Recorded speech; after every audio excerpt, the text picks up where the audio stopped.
시간인데 이렇게 많이 나와서 함께 포럼회를 개최하게 돼서 환영합니다. 오늘 사회를 맡게 된 박창입니다. 효율적인 음식물 쓰레기 처리 방법과 법과 제도를 어떻게 개선할 것인가에 대해서 오늘 환경정책 포럼을 개최하게 되겠습니다. 먼저 음식물 쓰레기 문제점과 향후 올바른 처리 방법 그리고 법과 제도 개선에 대해서 좋은생활 윤종 대표님의 PPT 설명이 있겠습니다. 우선 그 음식물 쓰레기 현재 발생하고 있는 현황을 보면은요, 가정이나 음식점, 우리는 집단 급식소, 그 다음에 1인 뷔페 이렇게 어떤 유형별로 나눴을 때 가정에서 제일 많이 나오는 음식물 쓰레기는 조리 과정에서 발생합니다. 여기 주부님들도 계시고 또 밖에서 계시는 분도 계시지만 주부님들은 악취를 먼저 생각을 보고요. 그 다음에 감량제라든지 감량하는 종량제 쪽에 요즘 많이 있습니다. 그래서 조금 전에 말한 음식물 쓰레기의 문제냐 음식물 쓰레기 처리에 대한 문제에 따라서 정책과 방향에 대한 모순을 제가 여기서 설명을 드리겠습니다. 지금 보면은 중요한 건 바닥에 떨어진 빵이 있습니다. 그리고 상자 위에 있는 빵이 있고요.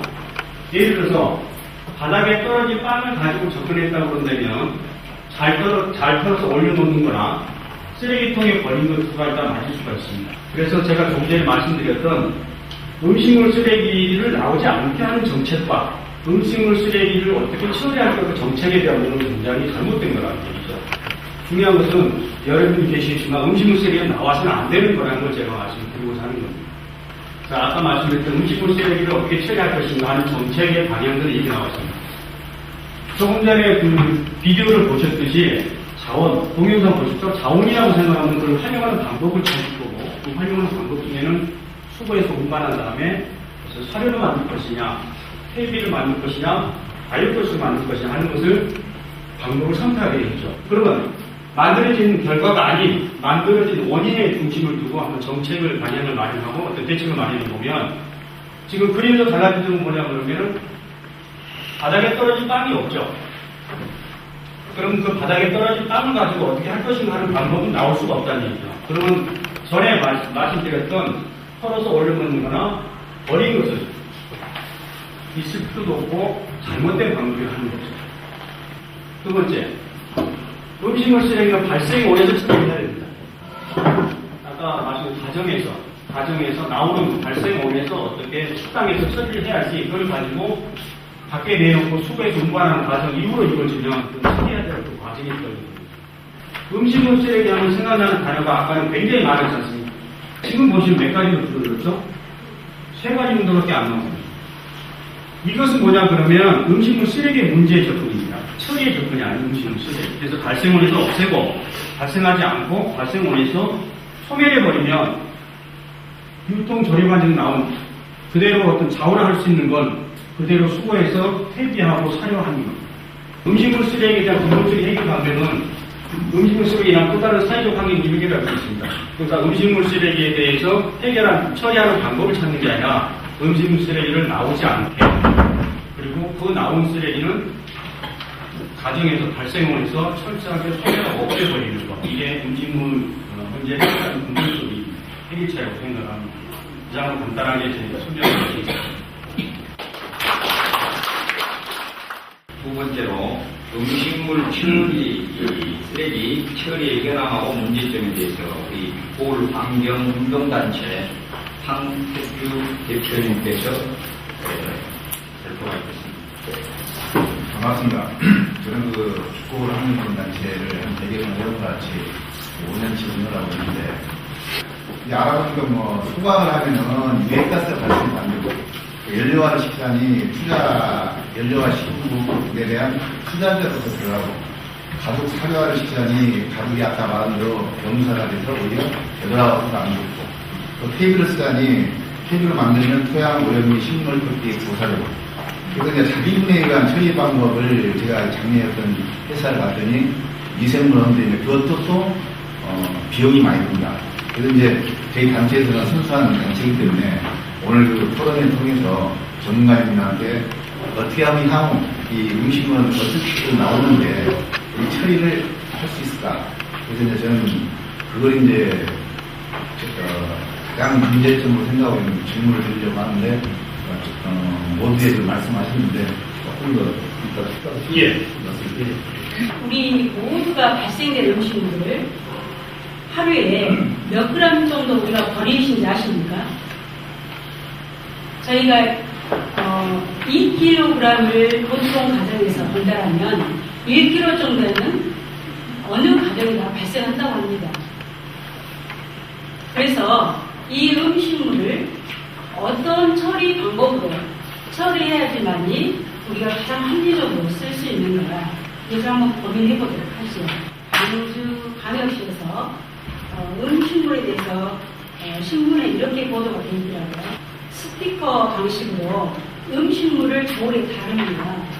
그 음식물을 달아서 다시 가져다 버려서 그 처리 비용, 아까 여러분들이 보신 처리 비용이 그대로 반영이 되어서 다시 자원화시킬 때까지 그 과정이 절차 하나도 변한 게 없어요.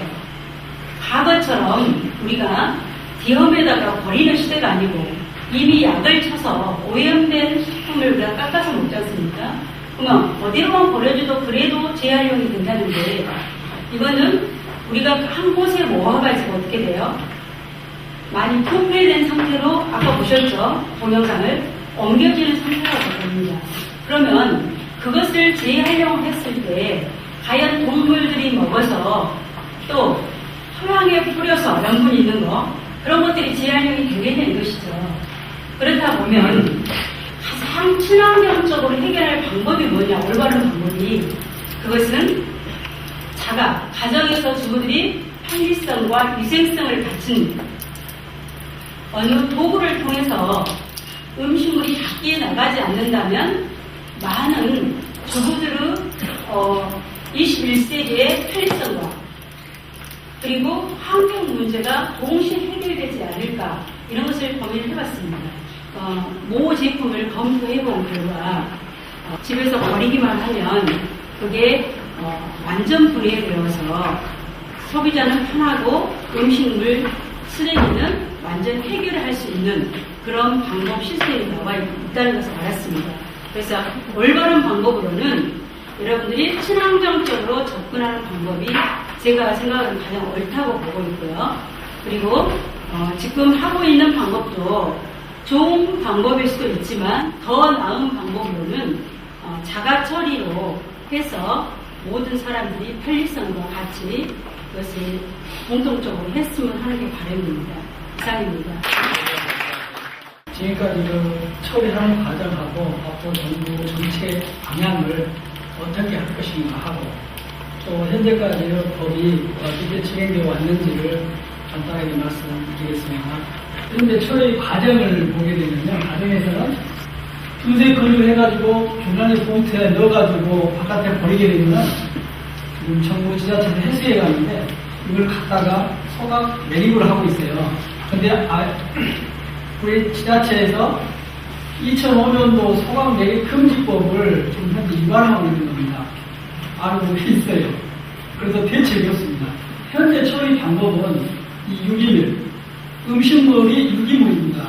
자연계에서 미생물에 의해서 완전 분해될 수 있다는 거죠. 이게 80~90%가 수분이에요. 근데 이 수분을 오래 두면 썩게 돼 있어요. 근데 현 정부에서는 정책을 이 수분을 제거해서 재활용하려고 하고 있습니다. 그러다 보니까 이 분쇄 건조하는데 에너지가 낭비가 받아가죠. 예를 들어 우리 100이 있는데 이 80~90%를 증발을 시키려고 해보세요. 많은 에너지를 투자해서 증발을 시켜야 되는 거죠. 두 번째로는 예산 낭비와 자원화 문제가 운반 처리장까지 운반을 하는데 국물 떨어지죠, 냄새나죠, 환경 오염시키죠. 그래서 저희가 연구한 결과 개선 방법이 있습니다. 첫째, 유기물 음식물이 아까 80~90%가 수분이라고 했죠. 그러면 10~20% 유기물이 남아있는 거예요. 이것을 80~90% 물이 있던 것을 10% 20%의 유기물을 물로 바꿔버리는 겁니다. 아주 간단한 거죠. 그러면은 물로 변화하면 이 H2O 선멸시켜버리는 거예요. 이 뷰를요 완전히 물로 변화를 시켜버립니다. 이것은 미생물이 이것을 분해하면서 흡수를 하고요. 흡수를 하면서 먹이로 삼아버립니다. 그래서 결국 유기물은 CO2 가스하고 H2O 물만 남기도록 한다는 것을 이론으로 증명을 했고요.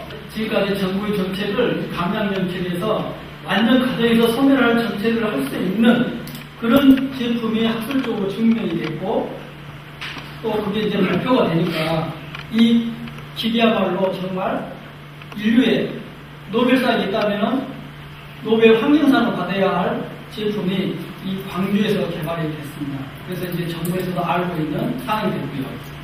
그래서 앞으로 가정에서 첫째로 발생이 안 되는 것이 가장 이상적인 방법입니다. 그래서 전부적인 식단을 만들어서 백을 발생된 음식물을 가정에서 줄이는 안 나오게 하는 것이 가장 이상적인 방법이고요. 이왕 나온 것은 그냥 정책, 분쇄, 건조, 퇴비, 사료화 이런 것이 문제가 아니라 자체에서 간단하게 소멸할 수 있는 이론적 뒷받침과 기계가 나와주고 있으니까 이것을 활용하자는 뜻입니다. 네 분의 토론자께서 토론이 있었는데 그럼 이제 토론해 주신 분들 서로 간에 발표하신 내용에 대해서 묻고 대답하는 자연스럽게 묻고 대답하는 시간을 갖도록 하겠습니다. 지금 현재 가정에서 버려진 음식물 비용을 얼마 정도 우리가 지불을 하고 있고 그리고 실질적으로 지불하는 비용이 얼마 정도 되는지 그것이 알고 싶습니다. 통상 세대당 보통 22kg 한 달에 월, 그리고 23.5, 평균 한 22.5kg 정도를 적용하는데요. 그래서 보통 보면 한 달에 비용 발생되는 게 1,000원 이하. 근데 공동주택 같은 경우는 이제 동량 문제가 아니고 정액제로, 정액제는 세대당 1,200원 내지는 1,800원, 자치마다 다 틀리겠지만 좀 아직도 그림자처럼 뭔가 실제적인 것을 모델을 안 봤기 때문에 이제 모르겠지만 제 생각에 굉장히 좋은 것 같아요. 제 입장에서 아까 말씀하신 그 개발이 됐다는 광주 녹색환경지원센터라는 곳이 있습니다. 광주에. 여기서 연구를 다 했고 증명해서 제품이 개발이 되어가지고 일본에 연간 25,000대를 수출을 하고 있는 상황입니다. 음식물을 분리수거한다는 것이 참 좋은 것 같아요. 처음으로 이제 그런 사업 캠페인을 해보지는 않았는데 이 자리를 통해서 이제 그런 캠페인이 좀 적극적으로 벌어졌으면 좋겠다는 그런 생각이 듭니다. 우리가 분리수거를 잘해서 자원으로 재활용하는 쓰레기가 있고 또 거래할 쓰레기는 발생 자체, 원 자체를 제로로 줄여가지고 비용을 우리 가정들이 비용을 부담하지 않으면 좋겠다. 그런 차원에서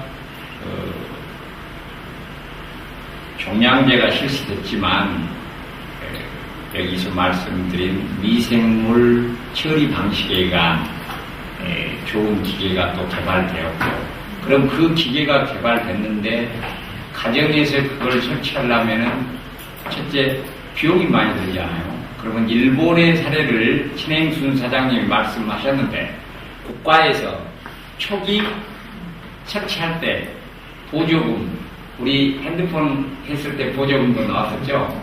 그래서 그런 부분에서 제도 법을 좀 바꾸는 부분을 이 포럼이 끝나고 난 뒤에도 관심과 또 그런 노력을 기울여서 이런 환경 정책 부분에 대해서 오늘 개최했던 포럼이 큰 기자회가 될 수 있도록 우리 모두 함께 노력하면 좋겠습니다. 감사합니다.